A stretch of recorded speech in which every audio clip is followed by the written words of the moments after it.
이제 이번에 그 줌 미팅의 전체적인 주제가 나는 왜 연합감리교회 교인으로 남아 있는가라고 하는 것인데요. 특별히 평신도들이 많이 발표할 수 있는 그런 기회를 마련했습니다. 이제 발표자가 5명이 되겠는데 1, 2, 3, 4, 4분은 평신도가 되시겠고요.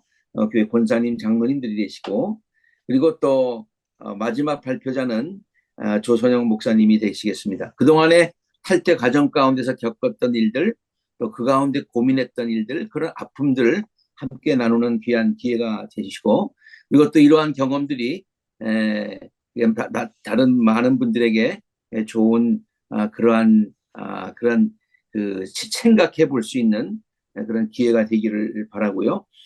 최근에 우리 뉴저지에 남부의 체리힐 교회가 있는데 그 교회가 그 분리되는 과정 가운데서 결국에 이제 분리돼서 탈퇴는 했습니다만은, 그러나 그 교인들 가운데 우리는 연합감리 교회에 계속해서 남기를 원한다라고 하는 교인들이 한 60여 분 그렇게 되어서, 결과적으로 결론만 말씀드리면은 그분들이 요즘 교회를 개척을 했습니다.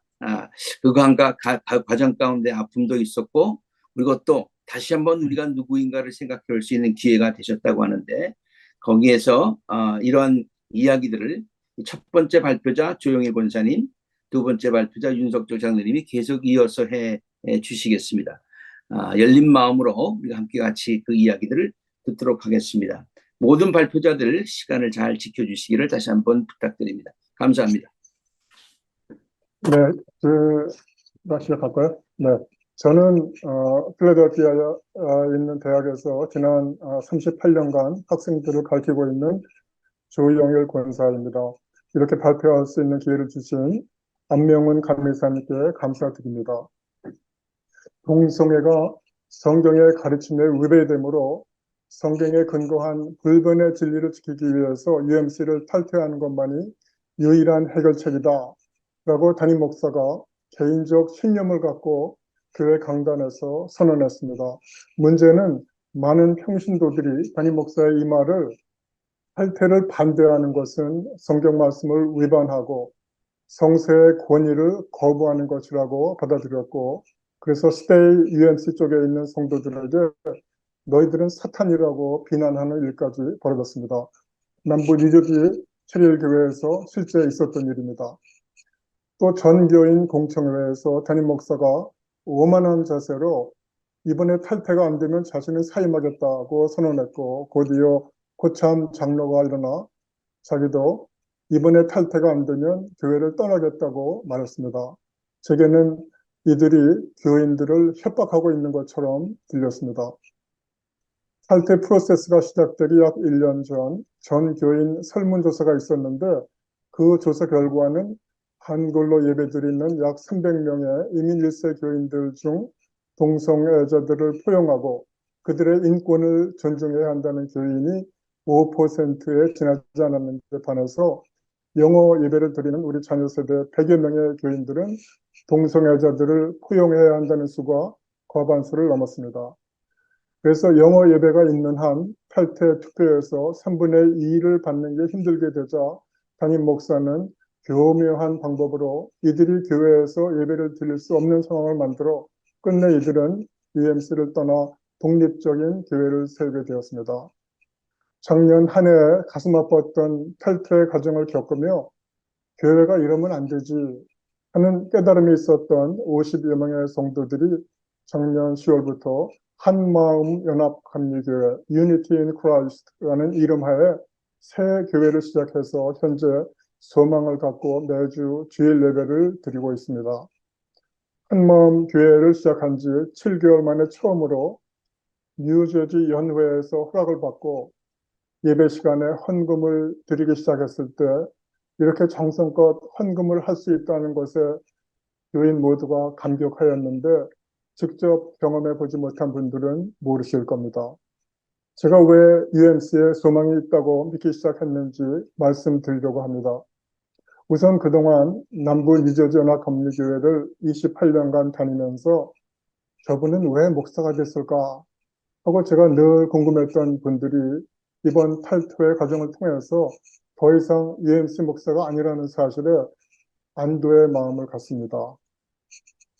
뉴저지 연회에서 젊은 한인 목사님들을 우리 한마음 교회로 임시로 파송해 주셨고, 올해 7월에 정식으로 조민호 목사님이 담임 목사로 파송받아 오셨습니다.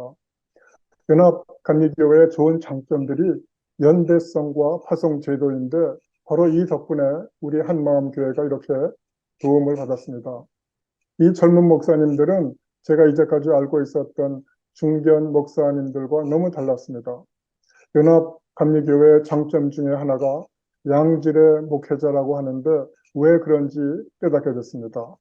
특히 이들 젊은 목사님들은 우리가 스테이 UMC 편에 섰기 때문에 오랫동안 우리 교회라고 여겼던 교회에서 쫓겨나 생소한 미국 감리교회에서 예배를 드릴 수밖에 없는 서러움을 유래해 주시며, 그러나 우리가 화해와 용서의 자세로 옛 교우들을 향해 마음을 열어야 한다는 말씀을 초지일관 전해 주셨습니다.